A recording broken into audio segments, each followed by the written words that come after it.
Hi കൂട്ടുകാരെ, ഇന്ന് ഞാൻ ഒരു സോഫ്റ്റായ എന്നാൽ നല്ല അടിപൊളിയായി പൊങ്ങി വരുന്ന ഒരു കടകളിൽ കിട്ടുന്ന ഒരു അരിപ്പത്തിരിയുടെ റെസിപ്പിയായിട്ടാണ് ഞാൻ നിങ്ങളുടെ മുമ്പിലേക്ക് വന്നിരിക്കുന്നത്.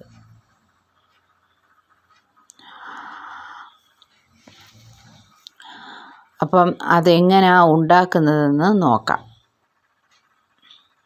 അതിന് ഞാനാണെങ്കിൽ നമ്മുടെ വീട്ടിലേക്ക് ഞങ്ങൾക്ക് ആവശ്യത്തിനുള്ള മാവിന് വേണ്ടിയിട്ട് എൻ്റെ അളവ് പാത്രത്തിന് ഞാൻ 1.5 പാത്രം മാവാണ് എടുക്കുന്നത്. ഇത് പച്ചരിയും പുഴുക്കലരിയും കൂടെ ഉണക്കി പൊടിച്ച് വച്ചിരിക്കുന്ന മാവാണ്. ഇപ്പോൾ 2 കിലോ മാവ് എടുക്കുവാണെങ്കിൽ അതിന് ഒരു 1/4 കിലോയിലും താഴെ കുറച്ച് 1/4 കിലോ ആയാലും മതി. ഇത്രയും പുഴുക്കലരിയും കൂടെ എടുത്ത് കഴുകി ഉണക്കി പൊടിച്ചു കൊണ്ടുവന്നതിൽ നിന്നാണ്. എന്നിട്ട് അത് ആവശ്യത്തിനുള്ളത് നമ്മൾ എടുക്കും. എന്നിട്ട് 1 ടീസ്പൂൺ പഞ്ചസാര കൂടി ചേർത്തിട്ടുണ്ടേ കൂട്ടുകാരെ, വർത്താനത്തിലായിപ്പോയി. പിന്നെ 1 ടീസ്പൂൺ ഉപ്പ് പൊടിയും കൂടെ ചേർത്ത് അത് ചുവനെ ഇളക്കി യോജിപ്പിച്ച് എടുക്കുകയാണ്.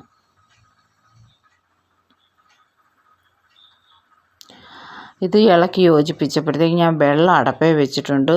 വെള്ളം വെട്ടിത്തിളച്ച് നല്ല തിളച്ച വെള്ളം വേണം ഈ മാവിലേക്ക് ഒഴിച്ചു കൊടുക്കാൻ. എന്നിട്ട് അത് ചുവനെ ഇളക്കി യോജിപ്പിച്ച് എടുക്കാം. മാവിൻ്റെ എല്ലാ വശത്തും വെള്ളം ചെല്ലണം.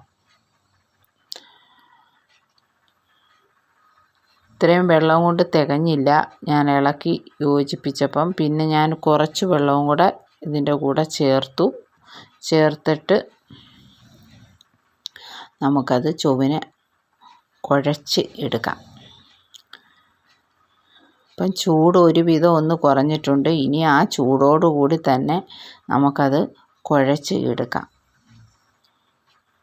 കൈ പൊള്ളും, ഇച്ചിരി ചൂടുണ്ട്, കൈ പൊള്ളുന്നുണ്ട്. അപ്പം പച്ചവെള്ളത്തിലൊന്ന് കൈ മുക്കിയിട്ട് കുഴച്ചാൽ മതി. ചൂടോടെ കുഴച്ചാൽ മാത്രമേ നമുക്ക് നമ്മുടെ പത്തിരി ഇവിടെ പൊങ്ങി വരത്തുള്ളൂ. അതുകൊണ്ടാണ് ഈ ചൂടോടെ കുഴയ്ക്കുന്നത്. അങ്ങനെ ഞാനത് കുഴച്ച് എടുത്തിട്ടുണ്ട് മാവ്.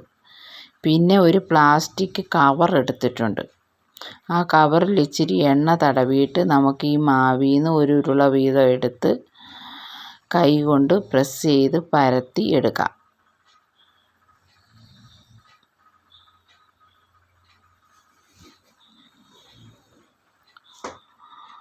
പ്ലാസ്റ്റിക് കവറിൻ്റെ മുകളിൽ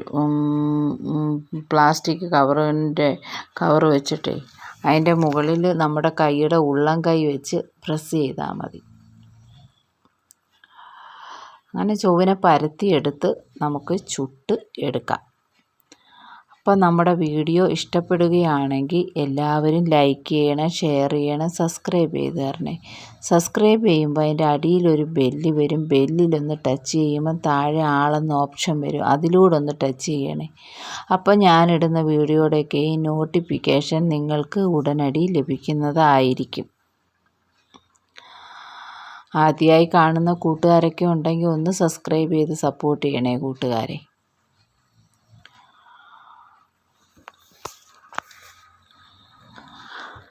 അപ്പം നമ്മുടെ മാവ് പരത്തി എടുത്തിട്ടുണ്ട്. അത് ഞാനൊരു പാനിലേക്ക് ഇട്ട് കൊടുത്തു. അതിൻ്റെ ഒരു വശം തിരിച്ച് ഇട്ട് കൊടുത്തിട്ടുണ്ട്. വെന്ത്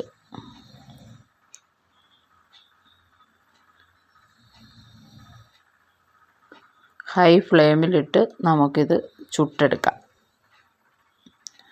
പാണ്ട പൊങ്ങി വന്ന് തുടങ്ങിയിട്ടുണ്ട്.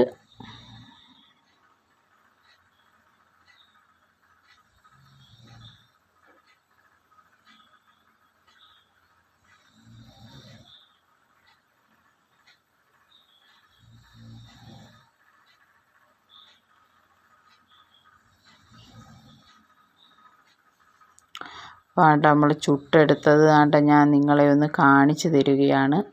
ബാക്കിയുള്ളതും ഞാൻ ചുട്ടെടുത്തിട്ടുണ്ട്. 2 ലെയറായിട്ട് വരും. നല്ല സോഫ്റ്റായ നല്ല പത്തിരിയാണ്. അങ്ങനെ ഇത് എനിക്ക് 8 എണ്ണം കിട്ടി. അത്രയും മാവിൽ വലുതുമാണ്. അപ്പം ഇത് തേങ്ങാപ്പാൽ കൂട്ടി വേണമെങ്കിൽ കഴിക്കണമെങ്കിൽ കഴിക്കാം. അല്ല ഇറച്ചിക്കറിയോ ബീഫോ ചിക്കനോ ഒക്കെ കൂട്ടി നമുക്ക് ഉപയോഗിക്കാവുന്നതാണ്. വളരെ എളുപ്പത്തിൽ ഉണ്ടാക്കിയെടുക്കാവുന്ന നല്ല ഒരു അരിപ്പത്തിരിയാണ്. അപ്പോൾ നമുക്കിന്ന് രാവിലെ ബീഫ് കറിയും അരിപ്പത്തിരിയുമാണ് ഇന്ന് നമുക്ക് രാവിലെ ബ്രേക്ക്ഫാസ്റ്റ്. അപ്പം നമ്മുടെ വീഡിയോ ഇന്ന് ഇത്രയേ ഉള്ളൂ കൂട്ടുകാരെ. എല്ലാവർക്കും വീഡിയോ ഇഷ്ടപ്പെട്ടെങ്കിൽ എല്ലാവരും ഇതൊന്ന് ഉണ്ടാക്കി നോക്കിയിട്ട് അഭിപ്രായം അറിയിക്കണം, കമൻ്റൊക്കെ ഇടണേ. അപ്പം ഇത്രയേ ഉള്ളൂ. Okay bye. വേറൊരു പുതിയ വീഡിയോയുമായി വീണ്ടും കാണാം. Okay bye.